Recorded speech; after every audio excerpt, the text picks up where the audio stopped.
എല്ലാവർക്കും നമസ്കാരം. എല്ലാവർക്കും അറിയാം, കമൽ സാർ ചെയ്ത ഒരു മൂവിയിലൂടെയാണ് ഞാൻ ഇൻഡസ്ട്രിയിൽ വരുന്നത്. പരിമളം നമ്മൾ എന്ന മൂവിയിൽ. അതിനുശേഷം ഞാൻ സാറിനോട് സ്വപ്നക്കൂട് എന്നുള്ളൊരു ഫിലിമിലാണ് വർക്ക് ചെയ്യാൻ എനിക്കൊരു അവസരം ലഭിച്ചത്.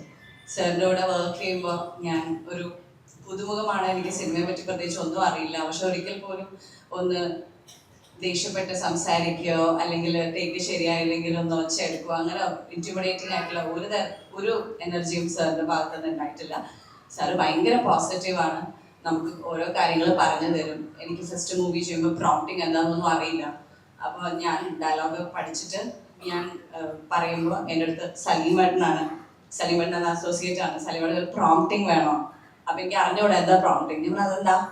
അപ്പം എൻ്റെ അടുത്തോണ്ട് ഇങ്ങനെ ഡയലോഗ് ഞങ്ങൾ പറഞ്ഞു തരും. അപ്പം പറഞ്ഞാൽ മതി എന്നിട്ട് മറ്റുള്ളവർ ചെയ്യുന്നത് കാണിച്ചു തന്നു. ഞാൻ എനിക്ക് പറ്റണില്ല, ബിക്കോസ് അതിനൊരു കഴിവ് വേണം. അവർ പറയുന്നത് കേട്ട് അതുപോലെ ഡിസ്ട്രാക്റ്റഡ് ആയിട്ട് പറയാൻ എനിക്ക് പറ്റുന്നുണ്ടായിരുന്നില്ല. ഞാൻ പറഞ്ഞില്ല, ഞാൻ പഠിച്ചു പറഞ്ഞാണ്. അപ്പം കമൽ സാർ എൻ്റെ അടുത്ത് പറഞ്ഞു, പഠിച്ചു പറയട്ടെ, തുടക്കമല്ലേ, ഫസ്റ്റ് മൂവി അല്ലേ, അതൊക്കെ പഠിച്ചു പറയട്ടെ, അതൊക്കെ ആവശ്യം വരും.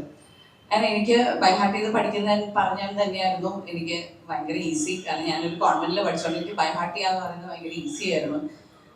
അതെനിക്ക് ആ ഒരു ടിപ്പ് എനിക്ക് തോന്നുന്നു എനിക്ക് ഇപ്പോഴും വളരെ യൂസ്ഫുൾ ആണ്. അപ്പം ഈവൻ കന്നഡ ചെയ്യുമ്പോഴും തെലുഗു ചെയ്യുമ്പോഴും ഒക്കെ ഞാൻ ഫുൾ ഡയലോഗ്സ് എഴുതിയെടുത്ത് ബൈഹാർട്ട് ചെയ്തിട്ടാണ് പറയുക. അപ്പം അങ്ങനെ ഒരു ചിലരെങ്കിലും എൻ്റെ അടുത്ത് ഇങ്ങനെ ബൈഹാർട്ട് ചെയ്ത് തരുമ്പോൾ ഞാൻ ഈ കഥ ഇടയ്ക്കിടയ്ക്ക് പറയും, സാർ പറഞ്ഞിട്ടില്ല, പഠിച്ച് പറഞ്ഞാൽ മതി എന്നുള്ള. സാറിൻ്റെ കൂടെ എനിക്ക് ഇപ്പോൾ ഒരുപാട് നാളുകൾക്ക് ശേഷം ഇങ്ങനെ ഒരു ഫംഗ്ഷൻ വെച്ച് കാണുമ്പോൾ എനിക്ക് കുറേ മെമ്മറീസ് ഞാൻ അവിടെ ഇരുന്ന് ആലോചിക്കുകയായിരുന്നു. ഇപ്പം സിദ്ധു ചേട്ടൻ, ഞാൻ ഫസ്റ്റ് സാറിനെ കാണാൻ വരുമ്പോൾ സിദ്ധു ചേട്ടൻ ജിഷ്ണു ചേട്ടനെ ഇരുത്തി കമൽ സാർ കഥ പറഞ്ഞു കൊടുക്കുകയാണ്. അന്ന് കമൽ സാർ ഇത്രയും ഒരു ലെജൻഡറി ഡയറക്ടറാണ് എന്നുള്ള ഒരു വലിയ ബോധത്തോടെയൊന്നുമല്ല ഞാൻ അന്ന് സാറിനെ കണ്ടിട്ടില്ല. എനിക്ക് ജസ്റ്റ് 15 വയസ്സേ ഉള്ളൂ. അത് കമൽ സാർ ഒരു ഡയറക്ടർ, കമൽ സാർ ഓക്കെ, അത്രയേ ഉള്ളൂ. അല്ലാതെ എത്രയും ലെജൻഡറി ഫിലിംസ് ചെയ്തിട്ടുള്ള ഒരു മഹത് വ്യക്തിയുടെ മുമ്പിലാണ് ഞാൻ നിൽക്കുന്നത് എന്നുള്ളൊരു ബോധമോ ഒരു സീരിയസ്നെസ് ഒന്നും എനിക്ക് ഉണ്ടായിരുന്നില്ല. മേ ബി അത് തന്നെയായിരിക്കും എനിക്ക് ആ പരിമളം എന്നൊരു ക്യാരക്ടർ സാറിന് ചൂസ് ചെയ്യാനുണ്ടായ പിന്നീട് എൻ്റെ അടുത്ത് പറഞ്ഞത്. വന്നപ്പോഴുള്ള ആ ഒരു സംസാര രീതി, അല്ലെങ്കിൽ ഒട്ടും സ്ട്രെസ്ഡ് ആയിരുന്നില്ല. എന്തൊക്കെയോ ഞാൻ ഇങ്ങനെ സംസാരിച്ച്, ഞാൻ പലപ്പോഴും ഇന്റർവ്യൂസിൽ പറഞ്ഞിട്ടുള്ളതാണ്, സാറിൻ്റെ അടുത്ത് ഞാൻ സംസാരിച്ചുകൊണ്ടിരിക്കുന്ന ആ ഒരു രംഗം ഞാൻ സാറിൻ്റെ അടുത്ത് ഒരു മൂവിയുടെ കാര്യത്തിന് വേണ്ടി പോയ പോലെയല്ല. സാർ എന്തോ എൻ്റെ തിരക്കുള്ള ഒരു ദിവസത്തിൽ സാർ എന്നെ കാണാൻ വന്ന പോലെയായിരുന്നു. എനിക്ക് അങ്ങനത്തെ ഒരു രീതിയിലാണ് ഞാൻ സംസാരിച്ചിട്ടുണ്ട്. എനിക്ക് ഡാൻസ് ക്ലാസ് ഉണ്ട്, ഡാൻസിന് പോകണം എന്നൊക്കെ പറഞ്ഞു. എനിക്ക് സാർ പിന്നീട് എൻ്റെ അടുത്ത് പറഞ്ഞിട്ടുണ്ട്, ആ ഒരു സംസാര രീതിയും ഒക്കെയാണ് എനിക്ക് പരിമളം ഇവിടെ ചെയ്താൽ കൊള്ളാം എന്ന് തോന്നി എന്നുള്ളത്.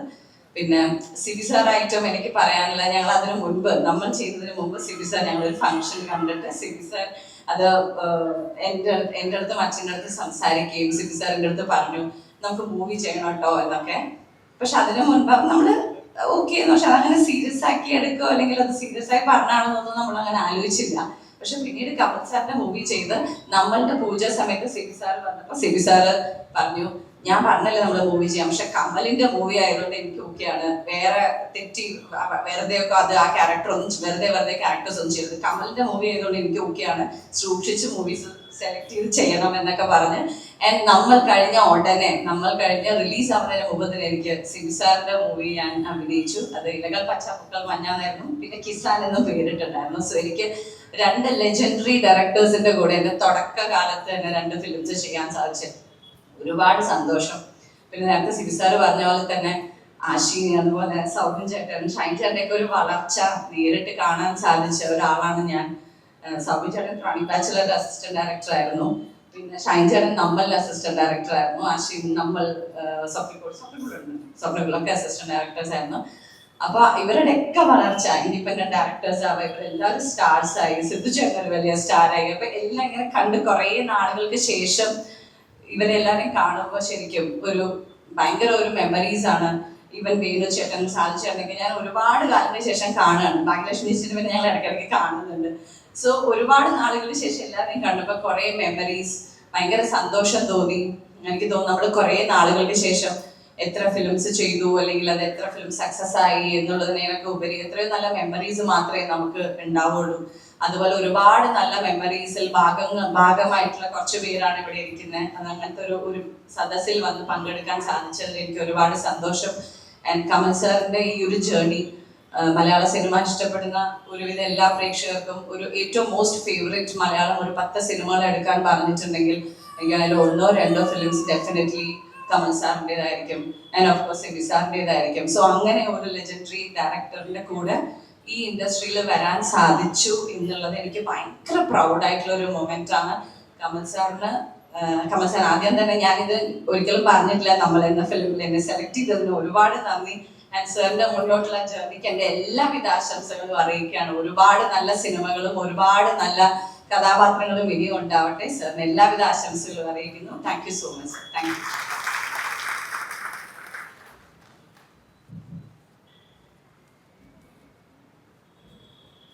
കമൽ സാറുമായുള്ള ആത്മബന്ധവും സിനിമാ ജീവിതത്തിലെ വിലപ്പെട്ട നിമിഷങ്ങളും അതീവ മനോഹരമായി പങ്കുവച്ച് ശ്രീമതി ഭാവനയ്ക്ക് ഹൃദയം നിറഞ്ഞ നന്ദി, സ്നേഹം അറിയിക്കുന്നു. ഇന്നിവിടെ എത്തിച്ചേരാമെന്ന് മഞ്ജുവാര്യർ ഏറ്റതാണ്. പക്ഷേ അവർക്ക്